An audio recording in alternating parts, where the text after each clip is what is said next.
Fala galera, sejam muito bem-vindos a mais um vídeo do canal. Nesse vídeo aqui a gente vai falar a respeito de duas coisas. A primeira delas é a respeito de notícias recentes sobre um sol artificial chinês que quebra recordes de temperatura. A primeira parte do vídeo eu vou dedicar para explicar exatamente o que é um sol artificial chinês, porque a maioria das pessoas nem lê a matéria, então vê o título aqui e pensa literalmente um sol artificial. E também porque mesmo as pessoas que leem as matérias, nem sempre a matéria explica do jeito que a coisa deveria ser explicada. Uma vez que vocês entenderam, eu vou explicar o que é um sol artificial, a gente vai falar dessa postagem aqui. Essa aqui é uma postagem do começo de 2022, dizendo que o dito sol artificial chinês foi literalmente lançado aos céus, conforme visto nesse vídeo aqui. Então essa seria uma suposta filmagem do lançamento do dito sol artificial chinês, que foi aí compartilhada no Twitter e em outros lugares. Hoje, então, a gente vai falar a respeito desses dois temas. Em primeiro lugar, claro, como eu disse, nós temos que definir o que é um sol artificial. Isso é minha opinião, claro, você pode discordar, eu não vou me esforçar para defendê-la, mas eu acho que chamar isso de sol artificial é uma nomenclatura um tanto imbecil, porque você não chama um avião de um pássaro artificial só porque ele voa. Mas vamos entender o que é. Para a gente entender um pouco esse contexto, a gente tem que primeiro entender um pouco a respeito de atomística. Então você tem um núcleo atômico, esse núcleo atômico é composto por nêutrons e prótons, e tem duas forças aqui que são relevantes para a nossa discussão. A gente vai imaginar que nós tenhamos dois núcleos atômicos. Então nós temos, por exemplo, um núcleo atômico de deutério e um núcleo atômico de trítio. Esses dois núcleos possuem carga positiva, porque, claro, eles têm prótons que têm carga positiva e nêutrons que têm carga neutra, e a uma distância de grande até infinita nós temos uma força de repulsão entre esses dois núcleos atômicos. Ou seja, os dois estão aqui, a uma distância relativamente grande, e a força que age sobre eles é uma força de repulsão, uma força que os afasta entre si. Porém, nós podemos aproximar esses núcleos atômicos. Aproximar os núcleos atômicos faz com que nós gastamos energia, porque nós estamos, claro, agindo contra essa força de repulsão. E acontece que em algum momento desse processo de aproximação, você vai chegar numa distância na qual a força vai deixar de ser uma força de repulsão e vai passar a ser uma força de atração. Então, a partir de uma certa distância, os núcleos atômicos, ao invés de se repelirem, vão se atrair. Essa distância, ela precisa, claro, ser atingida, e para você atingir, você precisa dar uma certa energia, mas a questão é, a partir do momento em que você vence essa barreira, a partir do momento em que a força se torna de repulsão, então os átomos passam a se atrair, e esse processo vai fundir, então, os dois núcleos. Como a gente está lidando com núcleos e ambos possuem prótons, então nós vamos, a partir do processo de fusão, produzir um novo elemento químico. No caso aqui, a gente está lidando com deutério e trítio, esses dois são isótopos do hidrogênio. Então a gente vai produzir um átomo de hélio, só que a gente não vai simplesmente produzir um novo elemento químico. A gente vai também liberar uma quantidade de energia nessa reação, na forma de energia cinética. Isso acontece quando você funde dois núcleos leves. A partir do momento em que você está lidando com núcleos pesados, você vai ter um processo que vai consumir energia. Portanto, vai ser um processo dito como endotérmico. Isso é feito no núcleo das estrelas constantemente, a gente vai falar disso daqui a pouquinho. Isso também é possível ser feito de forma artificial, é a chamada fusão artificial. Agora, isso é um tanto complicado, porque, como eu mencionei, para você superar a dita barreira de Coulomb, para que a gente tenha, então, uma força de atração ao invés de repulsão, você precisa dar uma grande quantidade de energia cinética. A partir de agora, eu vou falar de uma reação de fusão bastante específica, que é a reação de fusão que eu já delineei para vocês até agora há pouquinho. A gente vai fundir, então, um núcleo de deutério, um próton e um nêutron, com um núcleo de trítio, que possui um próton e dois nêutrons deste jeito aqui. Então você faz a reação de fusão, isso libera um núcleo de hélio e mais 3,5 MeV de energia, e além disso um nêutron com 14,1 MeV de energia. É basicamente nesse nêutron aqui, que carrega uma energia muito grande, que a gente está interessado. E a ideia de um sol artificial, inclusive o sol artificial chinês, assim como diversos outros que existem pelo mundo, a gente vai falar disso mais adiante também, é justamente obter essa reação de uma forma autossuficiente. Vamos entender então exatamente como que todo o processo para chegar nessa reação, afinal de contas, acontece. Então, o primeiro passo para essa reação é você obter deutério. Obter deutério é bastante simples, porque você pode simplesmente pegar água, por exemplo, água do mar, destilar e extrair. A deutério é bastante abundante, então a partir de 1 metro cúbico de água do mar você vai conseguir mais ou menos 33 gramas de deutério. Então, conseguir o primeiro elemento aqui para a nossa reação é um processo extremamente simples. Agora, conseguir trítio é um pouco mais complicado, porque o trítio é um isótopo instável do hidrogênio. Isso significa que ele sofre decaimento radioativo e, portanto, como a meia-vida dele é curta, se eu não me engano, cerca de 12 anos, ele é raro na natureza. Você não vai conseguir simplesmente pegar assim de algum lugar. Porém, a gente tem uma forma de obter através de bombardeamento de nêutrons em uma placa contendo lítio. Isso funciona bem dentro do reator, eu vou falar também daqui a pouquinho, quando você puder entender melhor esse funcionamento, mas a maioria das pesquisas com sol artificial passa a usar um suprimento de trítio já pré-definido. Então, ao passo em que a gente espera uma forma mais viável de obter trítio, a maioria das pesquisas atualmente simplesmente parte de um suprimento já pré-existente de trítio. De qualquer jeito, você vai ter esses dois elementos aqui. A princípio, como eu disse, você não tem os núcleos atômicos sozinhos. Você tem um núcleo atômico e mais um elétron para contrabalancear a carga positiva que o próton aqui apresenta. Então, o primeiro passo é justamente você aquecer esse seu combustível com deutério e trítio acima da sua energia de ionização. Para isso, você vai fazer ele chegar a mais ou menos 6.000 graus Celsius. Parece muito, mas é pouco, como você logo vai perceber. Quando isso acontece, os elétrons vão acabar sendo dissociados dos núcleos atômicos e você vai ter uma nuvem de íons, átomos com carga positiva, e também elétrons, claro, com carga negativa.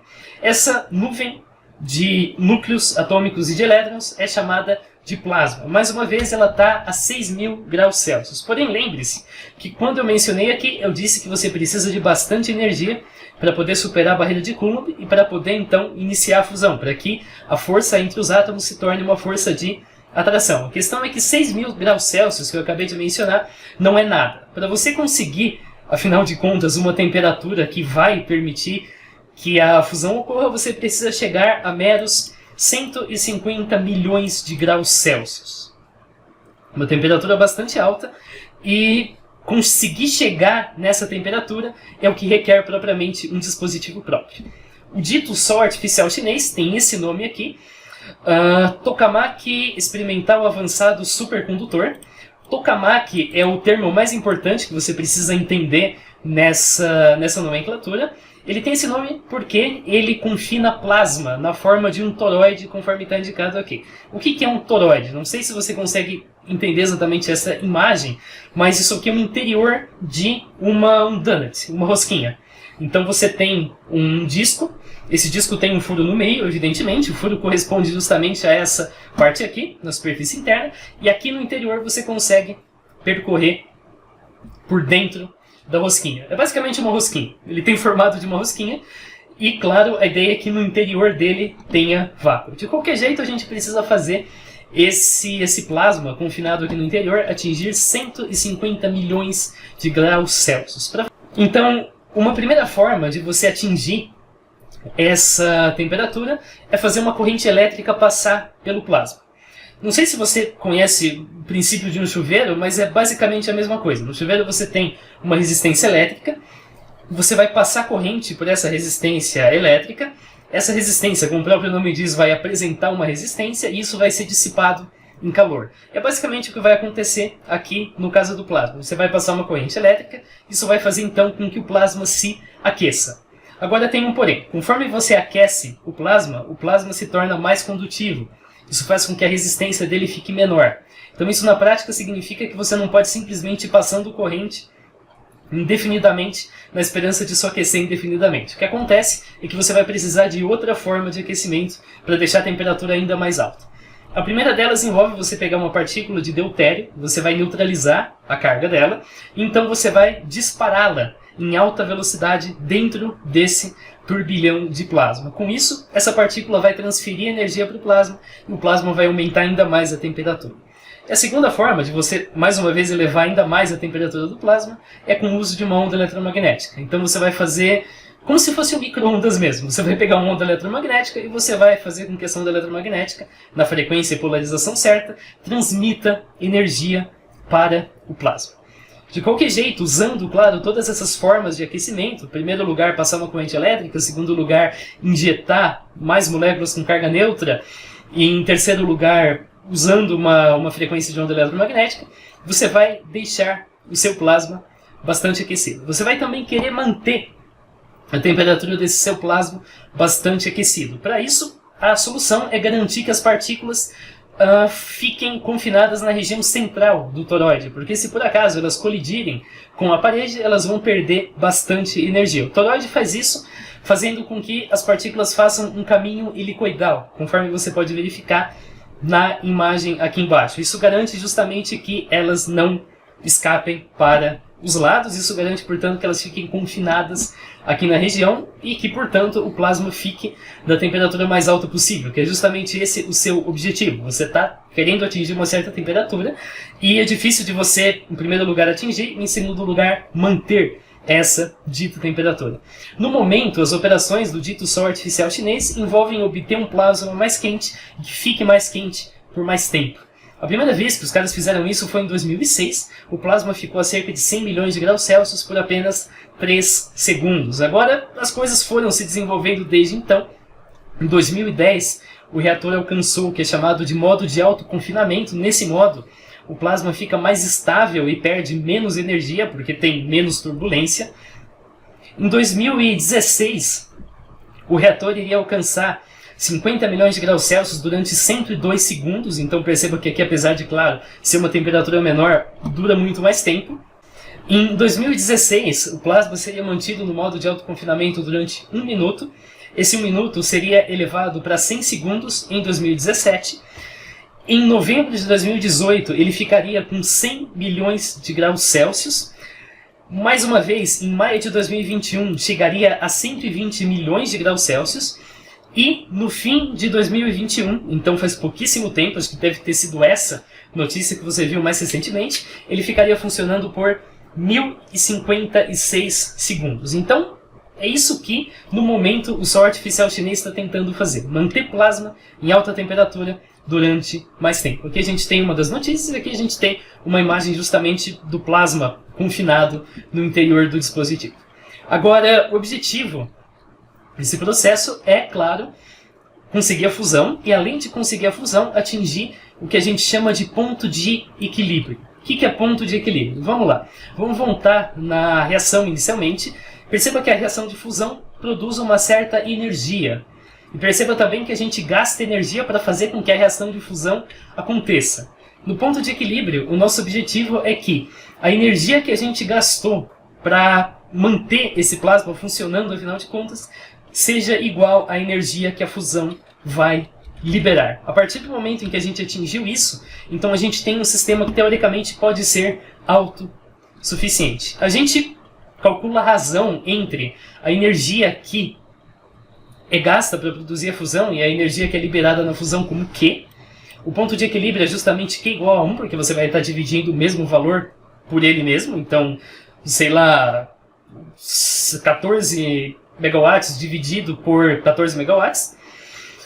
E quando a gente atinge esse ponto, quando a gente atinge o ponto de equilíbrio, a gente espera que essa relação vai aumentar rapidamente. Ou seja, a energia que vai ser liberada vai se tornar muito maior que a energia necessária para realizar a fusão. Por quê? Porque parte da energia vai vir justamente dos núcleos de hidrogênio. Esses núcleos de hidrogênio vão colidir com a mistura e vão aquecer a mistura ainda mais, até um ponto em que Q vai tender ao infinito. Nesse momento é que a gente considera que a reação de fusão vai continuar sem que a gente coloque nenhum calor externo adicional. Ah, por que isso não é um motor perpétuo? Porque isso precisa ainda de hidrogênio, ainda precisa, claro, de deutério e trítio. Se você não der essas duas coisas, a reação vai parar. Isso não é um sistema fechado que funciona infinitamente. Você precisa continuar colocando combustível, porém você não precisa colocar mais calor. Esse sistema vai estar devolvendo calor para você. Até o momento a gente não alcançou esse ponto de equilíbrio. Até o momento nenhum reator no mundo chegou nesse momento em que Q seja igual a 1. O recorde, o maior valor de Q, é justamente Q igual a 0,67, equivale a 16 megawatts de energia, de potência no caso, sendo gerada na fusão, versus 24 megawatts de energia sendo consumida para aquecer o plasma. Lembrando, quando eu menciono watt, ou megawatt, ou gigawatt e assim por diante, eu me refiro a consumo de energia por segundo. Então, watt é justamente isso. Watt é joule, que é a medida de energia, dividido por segundo. De qualquer jeito, a gente espera atingir esse ponto em que Q tende ao infinito, e a gente vai ter uma reação que requer combustível, porém é autossuficiente em termos de calor. O calor que ela gera é capaz de se manter. Além disso, a gente tem um calor excedente. Quando eu menciono aqui energia, calor, é interessante a gente esclarecer que isso vem na forma de energia cinética das partículas que são liberadas depois da reação de fusão. O hélio e o nêutron, mais especificamente. O hélio é simplesmente incluído no plasma e a energia contribui justamente para que o plasma continue se aquecendo. No caso do nêutron, é daí que a gente vai reaproveitar a energia. Então você vai fazer com que os nêutrons, que possuem carga neutra, como o próprio nome indica, e portanto não são afetados por campo magnético, colidam com as paredes do tokamak. Quando isso acontecer, os nêutrons vão ser então absorvidos, a energia cinética vai ser convertida em calor, e a gente tem calor então finalmente. A gente pode fazer com que esse calor seja absorvido pela água, por exemplo. A água transforma em vapor, e o vapor por sua vez movimenta uma turbina, e com isso nós temos eletricidade, usando fusão nuclear. A fusão nuclear ela tem potencial para produzir milhões de vezes mais energia do que uma reação química, como queima de gasolina, por exemplo, e 4 vezes mais energia do que a fissão nuclear, que é o que hoje atualmente as usinas nucleares realizam. Além de, claro, ser muito mais segura, porque os materiais envolvidos não tem urânio, não tem nada que é propriamente radioativo como esses elementos. A gente tem, claro, o trítio, que é de certa forma radioativo, mas a gente não tem todos esses subprodutos perigosos, como acontece no caso da fissão nuclear. O reator chinês já quebrou uma série de recordes, mas como eu disse, ele não é o único no mundo. Ele faz parte de um projeto chamado ITER, que é basicamente um reator termonuclear experimental internacional, e é uma iniciativa global para fazer pesquisas nessa área. Atualmente, essa iniciativa está construindo um reator na França. Esse reator é para ser 10 vezes maior que o maior reator que a gente tem hoje. Vai lidar com 10 vezes mais plasma, portanto, espera-se que ele atinja valores de Q superiores a 1, inclusive. E a conclusão é para ficar pronta nos próximos anos. Se eu não me engano, 2025, 2027, mais ou menos nessa época. Como eu disse no comecinho do vídeo, o processo de fusão nuclear ocorre naturalmente nas estrelas. Se você tem uma estrela do tamanho do Sol ou menor, você tem a fusão de átomos de hidrogênio em átomos de hélio. Não pelo esquema que eu mostrei anteriormente, por esse esquema que vocês estão verificando aqui. E se você tem uma estrela mais pesada que o Sol, você tem justamente a produção de elementos mais pesados, conforme você pode verificar aqui. Oxigênio, nitrogênio, carbono, além, claro, dos átomos de hidrogênio e hélio, conforme estão indicados. Em outras palavras, o Sol artificial tem esse nome porque ele realiza fusão nuclear, assim como o Sol, e a gente espera que ele também seja autossuficiente no futuro. Ele não tem esse nome porque ele fica no espaço, tá? O Sol artificial é um reator que fica na Terra. Ele não tem esse nome porque ele espera ser uma luminária que vai iluminar a atmosfera terrestre da mesma forma que o Sol. Não tem porquê, inclusive, a gente fazer isso. O nosso Sol já faz isso muito bem e vai continuar fazendo por vários bilhões de anos. Ele faz fusão e por isso ele recebe o nome de Sol artificial. Eu acho, como eu disse no começo do vídeo, que é um nome um tanto estranho, porque a gente não chama um avião de pássaro artificial simplesmente porque ele voa. Claro, o avião faz coisas diferentes que um pássaro, ele tem objetivos diferentes que um pássaro. É a mesma coisa aqui, só que tem objetivos diferentes que um Sol. E claro, quando você apenas lê a manchete, você imagina que a China está de fato querendo fazer uma nave que vai ficar no espaço e vai substituir o Sol. Não, é mentira. A China está fazendo um reator que vai explorar a fusão nuclear. E vale lembrar que a fusão nuclear tem um potencial para ser uma fonte de energia bastante promissora, por ser uma fonte mais limpa e por ser uma fonte que gera muito mais energia com um custo muito menor quando você considera que a infraestrutura já está pronta. Só que um reator de fusão nuclear não vai cair do céu, então a gente precisa justamente pesquisar nessa área e a gente precisa construir equipamentos para poder, afinal de contas, avançar na pesquisa. Vamos falar então agora do vídeo e isso vai ser extremamente simples, tá? A gente tem essa alegação de que esse vídeo aqui supostamente mostra o sol artificial no céu, ele de fato mostra uma bola de fogo ascendendo aos céus e resta a gente saber então o que exatamente ele mostra. Pois é. Agora, se você vier neste link aqui, esse é um link que mostra o lançamento de 2 satélites secretos da China. A China, nesse lançamento, utiliza o foguete Changzheng-7, que é basicamente aquele foguete longa marcha, só que é simplesmente uma tradução. Eu optei por deixar o nome em chinês propriamente. Os satélites, de fato, a gente não sabe quais são os propósitos, então imagina-se que sejam satélites militares que estão sendo lançados, mas aqui a gente tem, claro, o vídeo que mostra um foguete, uma bola de fogo bem delineada, e a gente tem um vídeo que mostra o lançamento na distância. O lançamento na distância é exatamente uma bola de fogo. É a mesma bola de fogo que vocês viram anteriormente sendo elevada aos céus. Isso aqui é simplesmente um foguete sendo lançado. Se você quiser mais confirmação, você pode chegar ao padrão das nuvens. Você pode ver que, apesar de, claro, serem vídeos diferentes, o padrão de nuvens que aparece aqui embaixo após o lançamento é exatamente o mesmo, tanto no vídeo do sol artificial da China, quanto no vídeo do lançamento do satélite. Em outras palavras, isso aqui é só o lançamento de um foguete chinês carregando 2 satélites. Ah, mas esse sol artificial não é normal, não é assim que um foguete de verdade se parece? Calma. Então quero que você veja 2 vídeos, esse aqui é de 2015 e esse aqui é de 2021, ambos são de foguetes da SpaceX, e você vai perceber que eles são exatamente bolas de fogo indo aos céus. Tá? A uma certa distância, quando você observa o lançamento de um foguete, tudo que você vê é uma bola de fogo indo aos céus que, ok, parece um sol artificial, mas é claro que não é.